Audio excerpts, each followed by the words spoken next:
Thank you all for joining. We're going to take a little bit to make sure everyone can get into the webinar.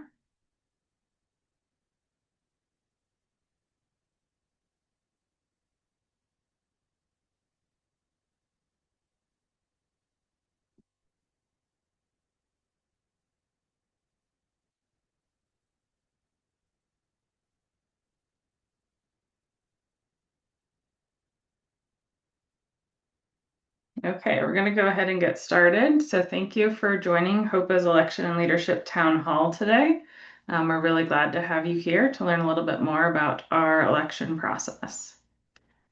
Next slide. I'm Ashley Glow, the current Nominations Committee Chair, and I am pleased to be here with a variety of individuals today. Next. So I have with me Jay, who's my nominations vice chair, David Dreamer and Jeremy Whalen, who are also on the nominations committee and former HOPA board members, and then Emily and Rosie from HOPA to help answer any logistical questions. We will be using the Q&A feature today, so as you think of questions, please feel free to put them in the Q&A. If you don't see it on your screen, you can click the More tab, and then that will open the Q&A feature for you. And first, I'm going to turn it over to Jay to review our election.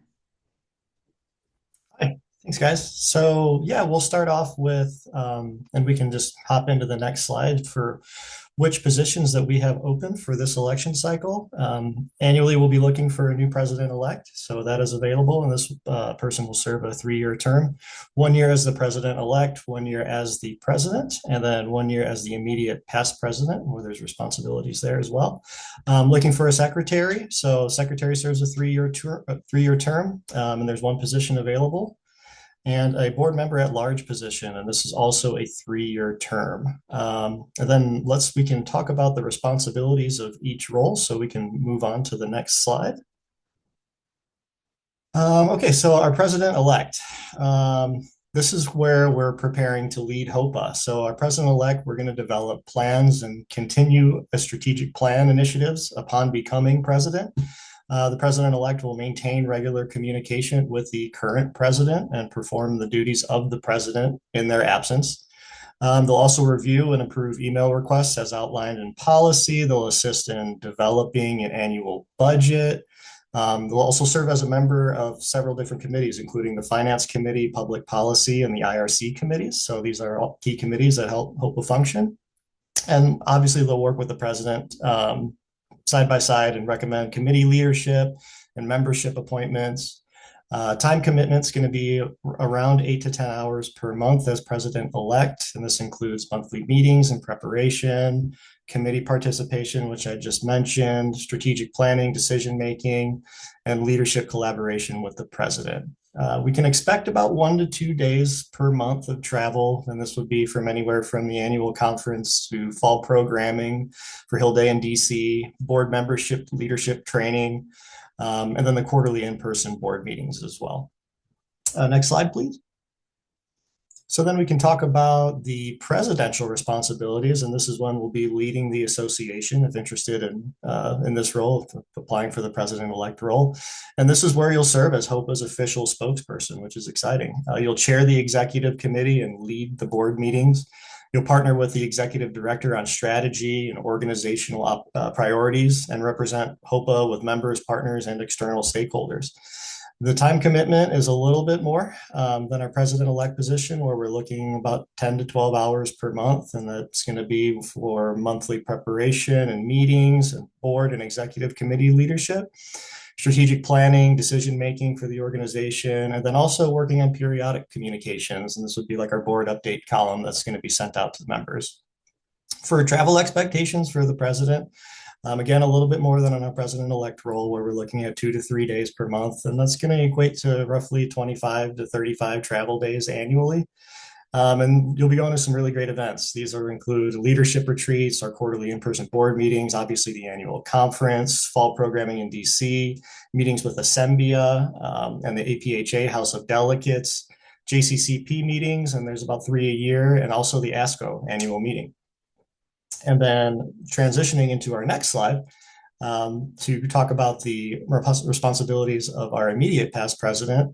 Really, our goal here for our immediate past presidents is to mentor and advise the current president. These are the big things here. So we're going to be providing leadership, continuity, and strategic guidance to the current president, and also just be there, be a mentor, and transition for new board officers, support the current president, and you'll still be there as a face for HOPA, representing with external stakeholders, and still serving on that executive and public policy committees.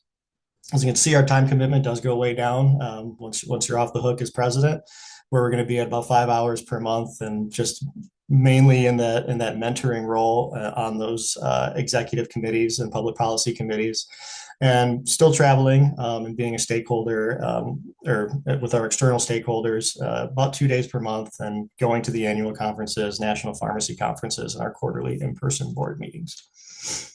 And moving on to, thank you for being so snappy on the slide transition, our secretary responsibilities, going into our second of 3 roles that are available. The time commitment here is going to be about 4 to 6 hours per month.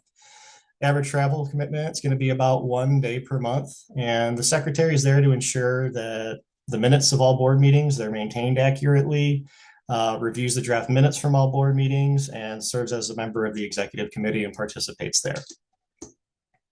Next slide, please. So the third position that we do have available will be our at-large director.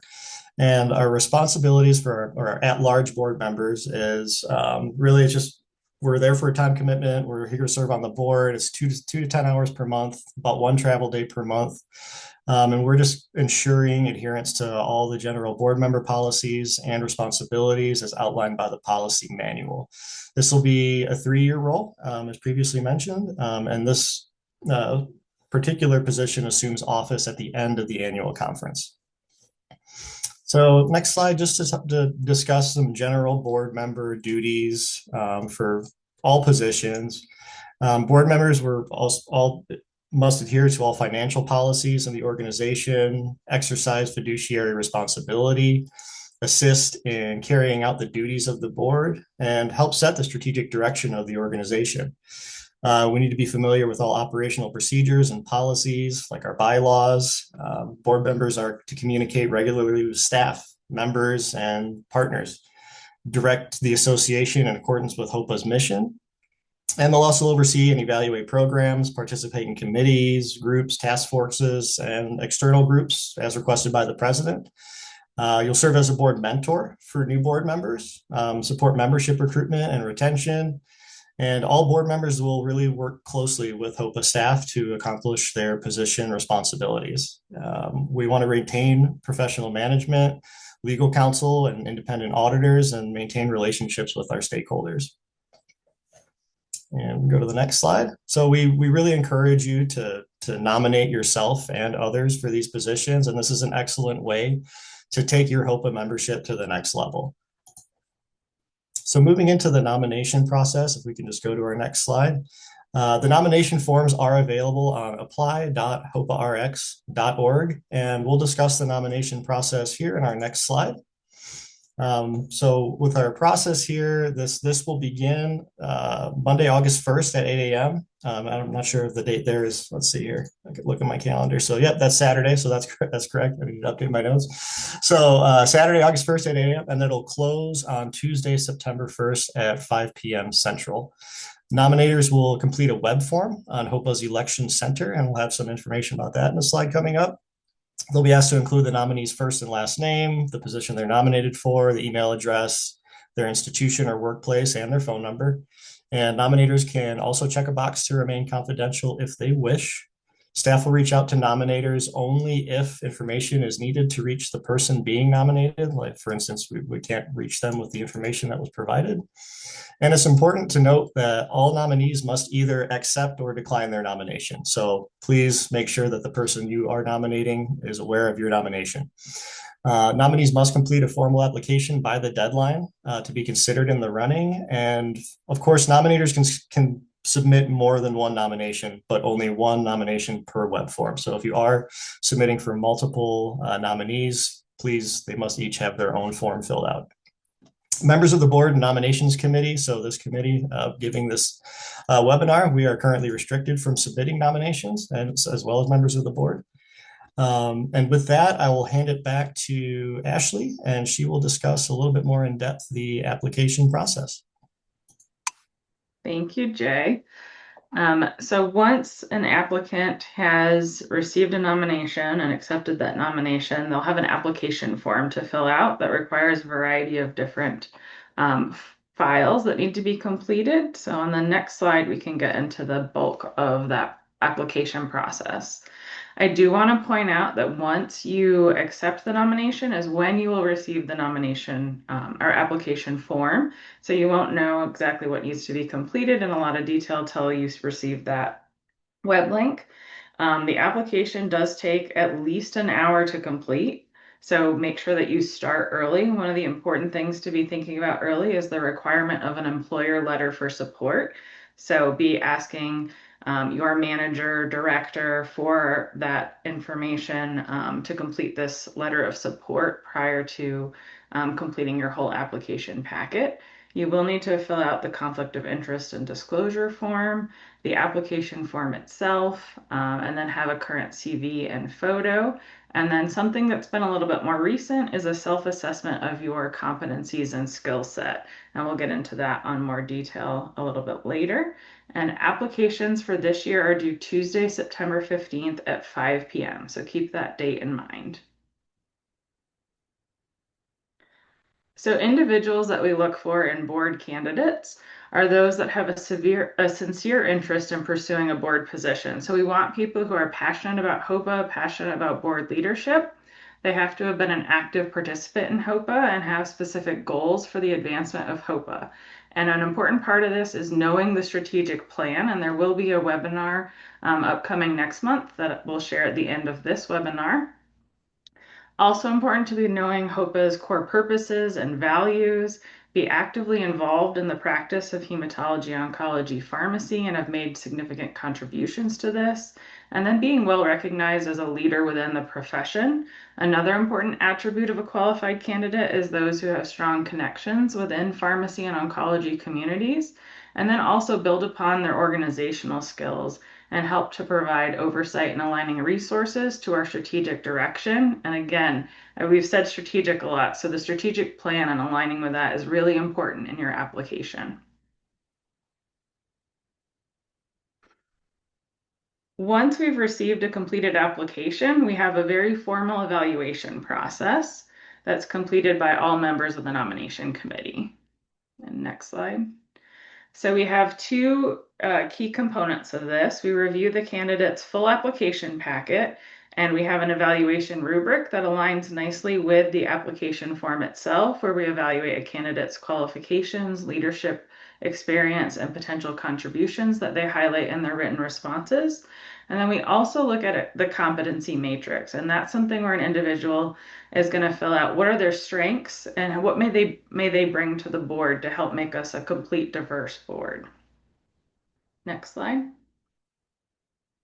So with the evaluation rubric, each nominations committee member is going to evaluate on an individual basis that candidate's application, and we score using a rubric, and we evaluate using their CV, their application, and we want to look at what have they contributed to HOPA thus far, what have they contributed to the pharmacy practice, what kind of advocacy, education, and research work have they done, are they recognized as a leader and have they served in a leadership capacity inside and outside of HOPA?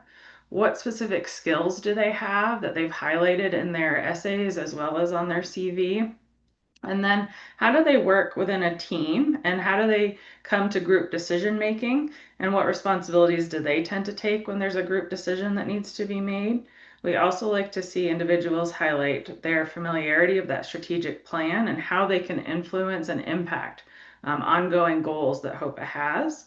And then highlighting other unique skills or experiences that would make them an asset to the board. And I feel like this is one that you may want to think about for a while and why it's really important to not wait till the last minute. Because right after you submit your application, you'll probably think, oh, I should have added that. So be thinking about these unique skills that make you stand out that are important for us on the nominations committee to know about.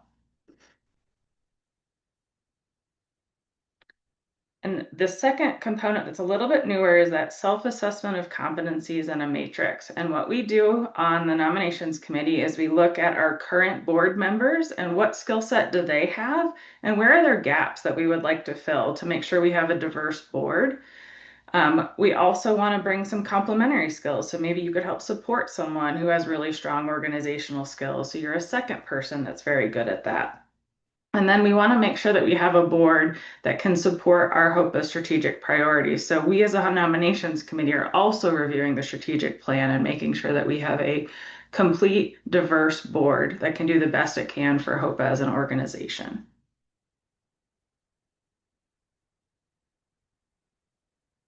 So once the individuals have reviewed those two tools, the rubric and the matrix, we come together as one large committee to review everyone's scoring and discuss them, and then make any adjustments to determine a final slate of candidates. And this final slate of candidates is presented to the board for approval. And then once the board approves that, the candidates are notified of the final slate and an announcement is made to our membership. We have voting open from November 2nd to December 2nd, and those eligible to vote are full technician, trainee, and emeritus members. Here are some helpful additional resources. Jay's already mentioned the Election Center webpage, a really important resource that has information about the election, our key timelines and dates, the election policies and guidelines, and then an FAQ section. Also, we've talked about the strategic plan a lot, and there's a lot of questions on the form that relate to the strategic plan. So really be familiar with this. And then if you do have any election related questions, you can always reach out to our HOPA executive office at the website listed below. And then now I'm going to turn it over to Jay for a nice Q&A with our former board member. Thank you. Yes. And we'll start with Dr. Jeremy Whalen. So Jeremy has been a member of HOPA for 16 years now and served in a variety of leadership roles. So I'm sure many of you know Jeremy.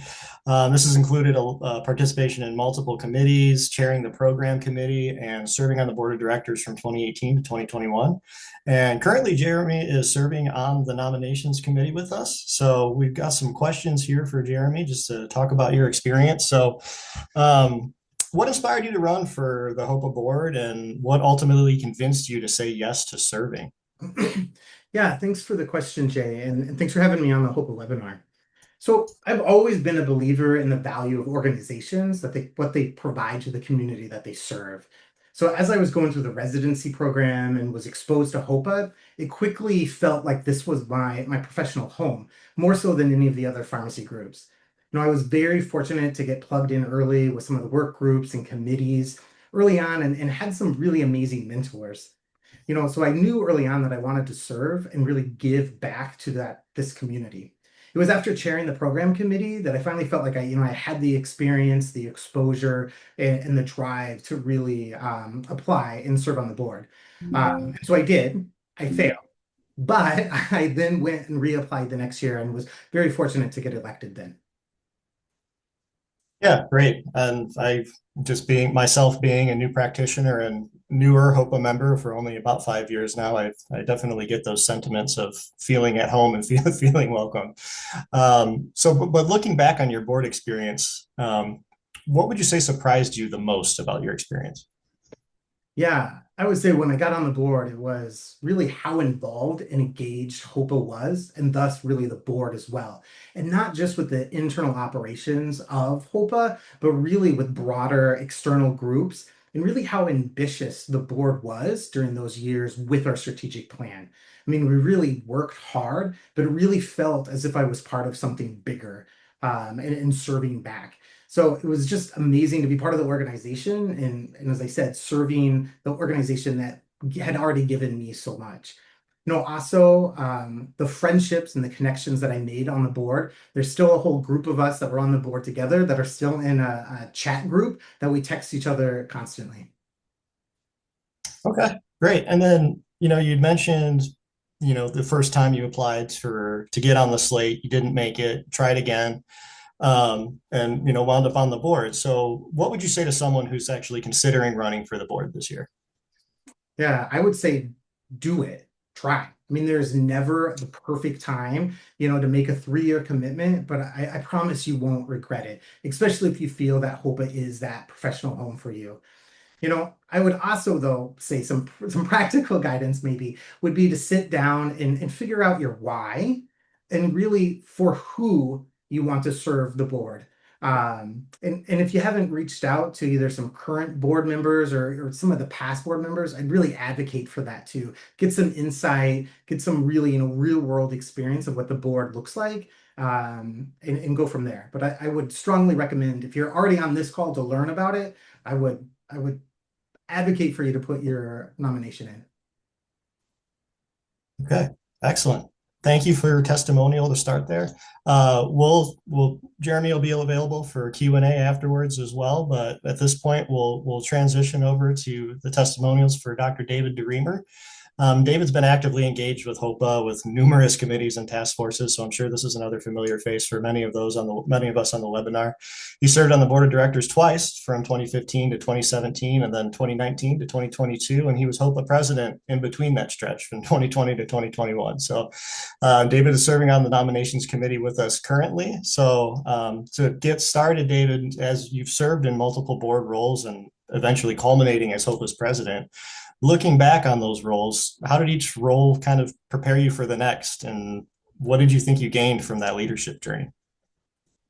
Yeah, thanks for the question there, Jay. And, as you just stated, my board term started way back in 2015. And, I'd started on several committees and just started out at the annual conference poster reviewer and sort of, navigated the committees and, just got involved with HOPE as best as I could. I would be lying to say that I was totally ready for board service, but I thought our organization had a really good onboarding program, which assisted in some of the transition. But I really think that my interaction with fellow board members and staff really sort of had the greatest growth for me professionally. As a new board member, Heidi Finnis and I were new to the board, and we were able to observe a board meeting. And so this was led by Mike Wozniak. And I was really impressed with how Mike really led the meeting and had such expertise and a really diverse agenda for that meeting that we saw. This really carried on with my experiences with Scott and Sarah as they were presidents during my tenure on the board. And really, I was always impressed with their ability to really know the organization, which I thought was key. But also, they really had faith and trust in other board members, staff, as well as our volunteers, which I thought was also sort of an essential component to their leadership style. I took a year off and then came back to the board before my president-elect year, and I really thought that provided some sense of reflection as well as some rest. And I would encourage that, honestly. But then I was able to come back to the board, and I still have what we refer to as board memory into some of the initiatives. But so I entered that board term, and I really learned a lot from Susie and Orion in that year. And I don't know if we do this still, but I was able to attend several, the American Society of Association of Executives. They used to have an exceptional board program where a couple board members would attend this meeting. And really, I thought those meetings were excellent. And you could interface yourself with a variety of other boards or nonprofit organizations. And you would learn topics like, financial benchmarking, strategies to build a cohesive board, some issues with governance. I really thought that was an excellent program, and I learned a lot from that. And it really helped me in my transition to the board terms. Yeah, great. And, just I can kind of get behind that just even as a newer HOPA member, just involvement from what it sounds like, just involvement and mentorship were huge things for your leadership journey.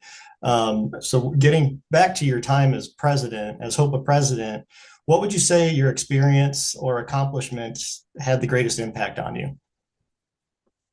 Yeah, so preparation for this, I went back. I've kept some documents, and so about 3 to 4 months prior to assuming the role as president, you traditionally meet with your executive director, and they ask you, what's your presidential priorities for the next coming year? And so I had listed several, and one was optimizing the volunteer experience. I thought many of our volunteers are experiencing volunteer fatigue. There were some committee charges, maybe some structure to the organization we could modify. And so that was my number one priority. I wanted to ensure some programmatic launches, such as the Core Competency Certificate Program and some other BCOP materials. I thought Heidi Finnis was doing some excellent work with the IDS group, and I thought we could accelerate some of the activity with that SIG. And then Emily Mackler was doing some very positive work on quality footprint. So I had some, idea what I wanted to do that next year. And so then the World Health Organization declared COVID-19 as a pandemic the second week of March of 2020. And my presidency year began March 13th, 2020. So things were changing. And I think obviously this is a time we'll never forget. And really the uncertainty that our nation and obviously our organization had ahead for the next year was really on my mindset as I took that role in that year. I would say, despite these changes, there were, I should say there were numerous changes and challenges that really occurred. I really thought our board did a fantastic job collectively in moving HOPA forward. I went back and looked at my presidential address, which of course was done virtually, and I refer to that as the year of transformation. And obviously there was a lot of changes within HOPA. That October of my presidential year, we transitioned management companies. So there were 22 new staff that were onboarded that year. So there were a lot of changes. And I think despite some of those changes, we still had a practice management meeting, which had over 400 attendees that were virtual. Our annual conference that year, of course, was still virtual, but we had 1,400 attendees. Some of the things I wanted to launch, like the Core Competency Certificate Program was launched. We had the BCOP Prep and Recertification course, which was launched. We provided $225,000 in research money for members. Some of the DEI initiatives that really sort of came through the organization with Larry the next year that we had a couple of retreats. So we were able to do a lot of positive things despite the challenges of 2020. And most importantly, one of the things which, a lot of nonprofit organizations were having concerns with, particularly in the area of virtual education, is how financially sound the organization would be. And so, Pat Medina was able to give a very positive financial report during that annual conference. So, to answer your question in entirety, I would say, there was a degree of survival that year. So I was, most proud that I think HOPA came out on the other end of 2020 and financially sound. And I think we had a lot of positive experiences that, the HOPA could accelerate with the next year. Yeah, absolutely. I mean, you've got a checklist of achievements as president that many of our members still enjoy the benefits of today. And I think the biggest thing, especially in that 2020 to 2021 era, was the adaptation that you had to overcome and endure. And, you mentioned earlier about maybe not being necessarily ready for the board when you served your first term. So for members that are considering running for the board, but aren't really sure if they're ready, kind of similar to maybe the position you were in for that first term, what advice would you give them? Yeah, I would say utilize the opportunity to engage with other current or immediate past board members to find out more. And obviously, as an organization, I think we've done a great job providing these opportunities for engagement. The past several years, we've had the creation of a location multiple times for members to engage with the board at the annual conference. And I think this is a great opportunity. The development of these town halls, which have come out over the past several years, this is another great opportunity to ask questions. I would also ask your employer or your supervisor for guidance. As Ashley stated earlier, you'll need a letter of support from that individual, given the potential time challenges that these roles will entail. But clearly, I think our board is engaged, and then these individuals are oftentimes very visible in our organization. So I would contact these folks to learn more. Okay, excellent. Well, thank you. Thank you both for your testimonials there. And I think we've got some time to open it up for general questions from the audience. Thank you, Jay. Thank you, David and Jeremy. So Jeremy, I want to welcome you back to hop on camera again too, because we got a question that's related to both you and David.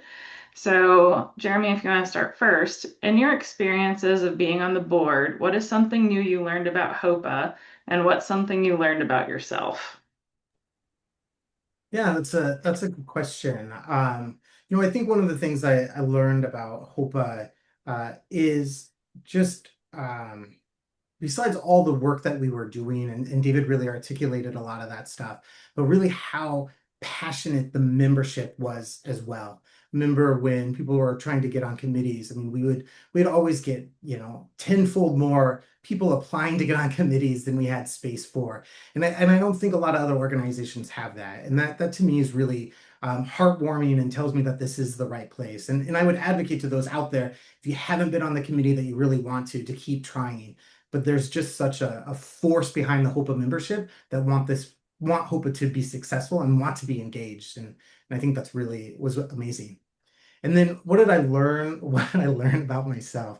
That's a good question. I think maybe I might answer it a little differently. And one of the things that I really valued about my time on the board that I learned while I was on the board was we did a lot of work just around high efficacy boards and board culture and some of that work that you do on a board of how to come to consensus, how to stand behind decisions that were made, even though you don't have that, and just some of the simple things like conflict resolution. And though it seems simple and stuff that maybe a lot of you are learning in your job roles now, it was really impactful and thoughtful how we went through that. And that's really helped me now in my current role, in roles that I had after being on the board.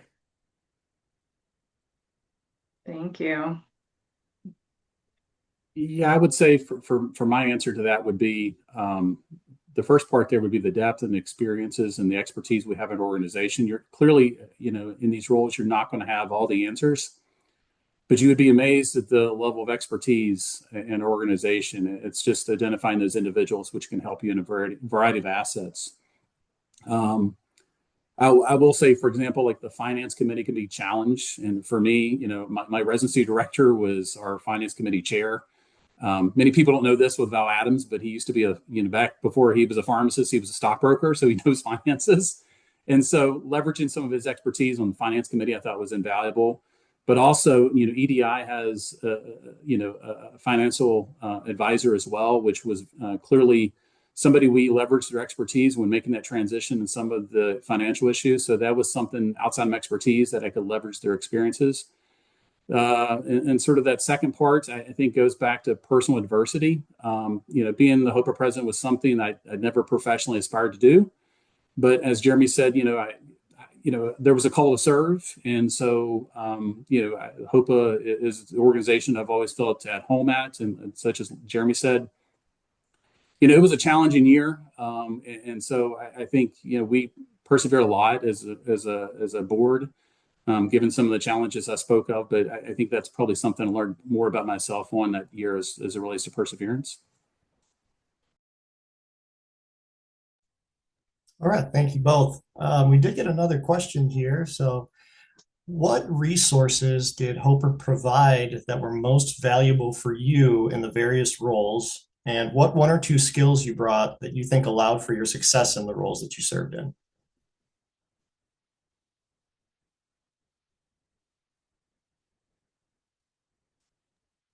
These are good questions to kind of think about. So I think as we kind of talked about the board, especially with the committee behind it and the staff, really do provide a lot of resources, for the board and for the HOPA membership, essentially to be successful.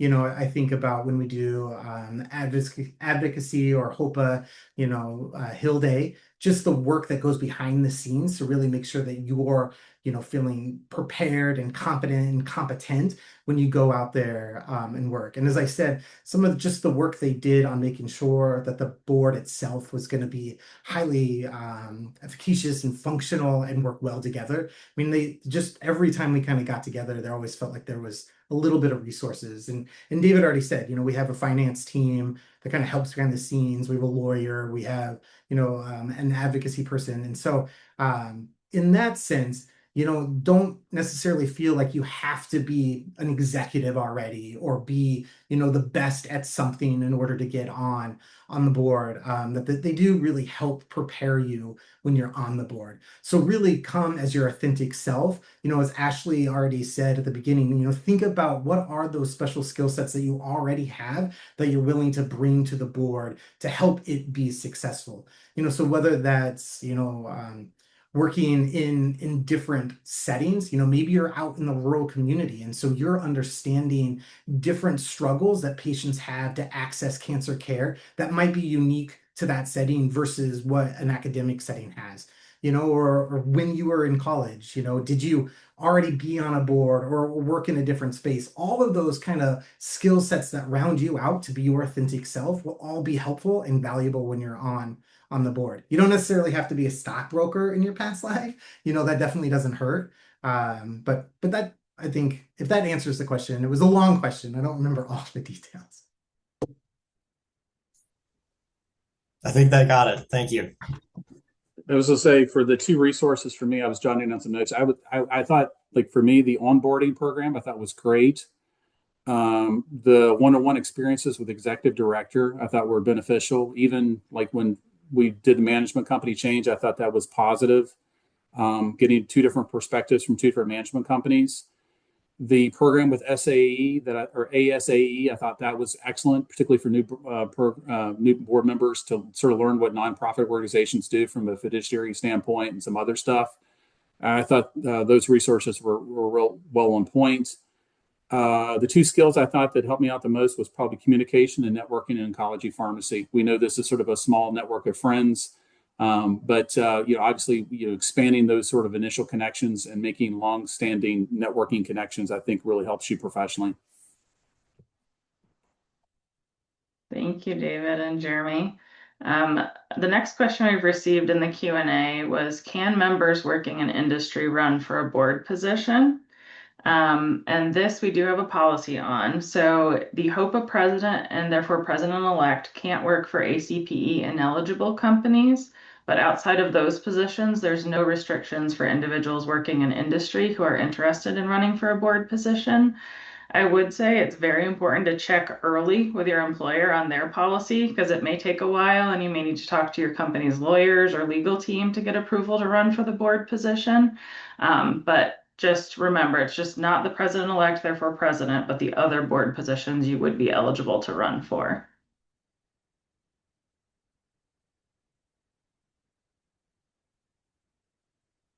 Then our next question is, are there mentor or buddy supports for new board members? And David and Jeremy, I don't know if you guys have kind of insight on that you could help with. Yeah, I can take a quick stab at it. I think the service on the board and the tenure that you have of 3 years really leans into that concept of having built-in mentorship on the board. So it's not necessarily a formalized program, but when you first get on that board, that first year, you're really green and new and just kind of taking it all in. And then that second year, you feel, you can kind of get more of your kind of bearing in your space and really start to deliver on some of the strategic plan or how you can best serve, the HOPA members. And then by that third year, you really do kind of start to feel like an expert. And then you just naturally start to take those first years under your wing and kind of help pull them through so they're not getting bogged down in some of the pitfalls that, board service can have. And so not necessarily a formalized program, but I definitely felt that I had support and mentorship built into my board service. I think it's maybe a little bit more formal on the president-elect to presidency to past presidency, as all of those have those exact same roles. But I can allow David to speak to that if he wishes. Yeah, I probably have nothing to add, Jeremy. It sounds like, at least from, it sounds like now they have even probably more formalized buddy system than we have. But yeah, obviously they've made some adjustments there and they've formalized this a little bit better. So we've had, when Jeremy and I were on the board, we had some board buddies. And so I thought that there was a degree of mentorship from the individuals who'd been on the board for 2 to 3 years. And so, at least in my perspective, I never felt like I didn't have a board member who was invested in my development. I always thought it was a very positive experience. Thank you, David and Jeremy. We got another question here, probably for all of us, since I know Ashley's also served on the board. Do you have any advice for asking for letters of support from your employer or supervisor?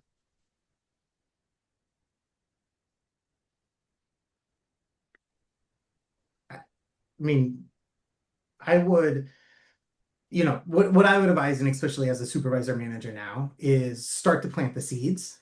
Like start talking now, saying, "Hey, I'm really interested. I've been a member of HOPA for a while. I really think I want to, go this extra step into a more formal leadership role with HOPA. This is why I'm interested." And then through that process, then get to the point where you're formally asking them for that letter of support and recognition. And then in that letter, they'd be able to more speak to, your desire to be on the board and the value that you can bring that they see in you as a manager or supervisor already as well.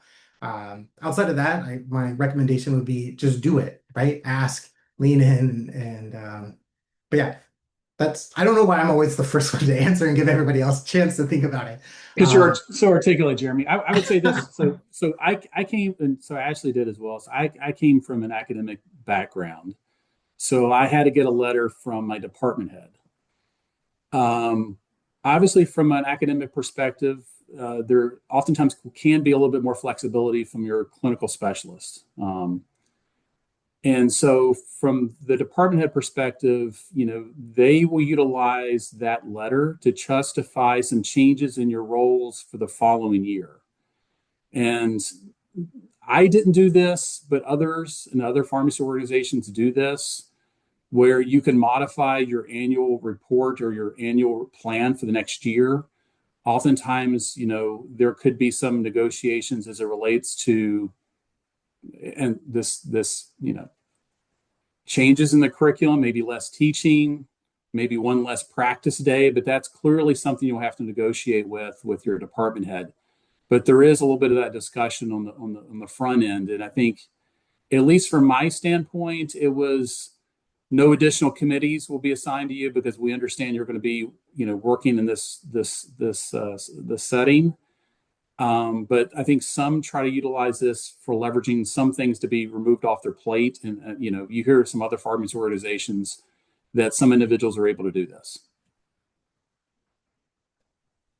Yeah, I think another tip is bring it up as part of your professional development discussion. Maybe you have an annual eval or, every, couple month eval or touch base with your director or pharmacy manager and use it as, I want to get to the next step in my career. This is a great way to do that and learn some important leadership skills because you do have those buddies and mentors on the board, and there is this executive training. So you are getting skill sets that your company doesn't have to invest in you. You're getting it outside of your company, and they're going to get a better employee in the end because you've learned these skill sets.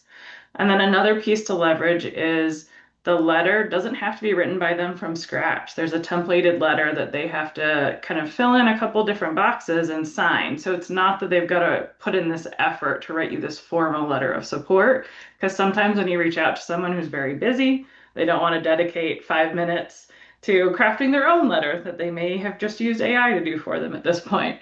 That may relieve some of the burden of getting a letter from a manager. And I'm gonna thank you for those. That's actually a super great tip, Ashley, and David. One more thing, as I was thinking that not necessarily about asking for the letter, but just asking, for permission to serve on the board from your workplace and your manager, is have some discussions around also the time commitment. Jay did a wonderful job walking through what those time commitments were. There is also travel that you will be going to have in-person board meetings or retreats.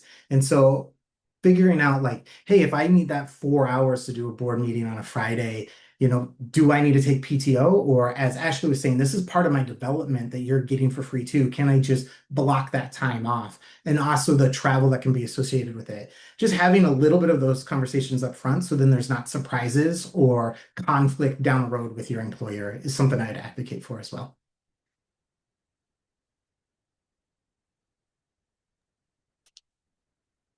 Thank you. Great tips. I think something that, if you guys have any more questions, please pop them in. Another kind of tip is just starting the application early, asking for that letter early. Just remember that this isn't something you can do the night before it's due, like we used to cram in college. So please, please start your application early. Be thinking about your responses, make them thoughtful. We do have word limits, so it's important to be thinking through for a concise response to that.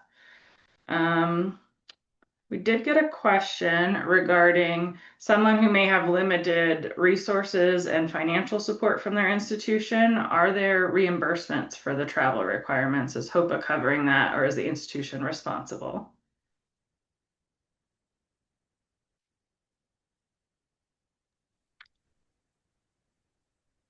All Go ahead and right. want Jeremy to respond. HOPA would cover the travel expenses.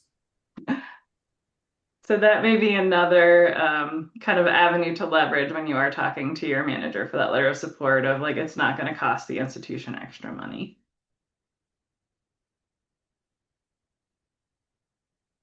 So as we are kind of thinking of our last minute questions and wrapping up, Jay, is there anything that you would want to share with people attending that you wish that they knew about the application process or the election process that kind of we get asked questions on or we've been stumped on our committee? Well, just that we do put a lot of time into reviewing the applications, and we do have really solid processes in place, like our board matrix, and we do discuss all of the applications very heavily, and it's not just a quick decision that goes in on who's going to be slated. So, just on my, this being my second year on the committee, I was very happy to see that during my first year on the committee. And that's definitely something that we'll uphold moving forward.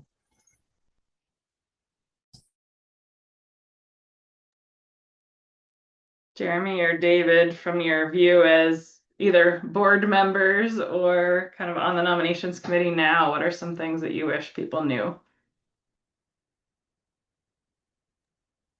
I mean, I would double down on what Jay said. I think it's very impressive that the amount of work that is put into evaluating each candidate, that there is a rubric and so we try and take all of the like who out of it and really based upon the application, it's almost blinded. So really we're looking at, the best applicants for these roles. Yeah, being sort of new to this committee, evaluation of the application has been fairly impressive. Not only the time the committee puts into it, but also what the applications look like. I think one of the things we've seen now that HOPE has matured as an organization, I forget what year we're up to, 20 something now. This is more years that the applicant could potentially interact in HOPA. And so one of the things, at least I observed last year, were some individuals, in the applications that have really had a longstanding service to HOPA. And so, that's pretty impressive on what the applications look like. And I think that's a part of, as HOPA matures, I think that's one of the things we're going to see is that, there are a fair amount of applicants that have, some dedicated service that's, fairly impressive from an application perspective. Thank you, David. And I think another thing to point out is, we know you put a lot of effort into these applications. It'll take several hours. It takes us several hours to review because we get more than 1 or 2 applications per spot, trust me. And then the committee meets for several hours to discuss all these candidates. So we do put some effort into, if you didn't make the slate, giving you some feedback on ways to strengthen your application for the following year or the future if you'd like to. And sometimes that means, get more committee experience or more years of service, which is time. And we understand that can be frustrating if you're an eager new HOPA member that you'd really want to serve on the board and get that experience early. But know that we're doing the best we can to make sure that we have a very strong board to do the best service for you as an organization. So as we wrap up the call, go ahead and switch to the next slide. And then there will be a post evaluation for this session. We really want to get your feedback. If we missed any questions, feel free to reach out to the HOPA Executive Committee. And then a friendly reminder that the nominations will open on August 1st. And then please vote from November 2nd to December 2nd when it's open. And that survey is in the chat, as well as you'll receive a follow-up email. And then we do have the strategic plan in motion, town hall by Amy Sung on Tuesday, August 25th. So please sign up for that, especially if you're thinking about submitting an application this year, because thinking through the strategic plan and how important that is in your application form, this may give you some good tips on how you may want to phrase and some of your responses to the questions that you're asked. Thank you again for spending your time with us this afternoon, and we hope everyone has a wonderful rest of the week. And thank you to the panel and the HOPA staff for everything you've done for us.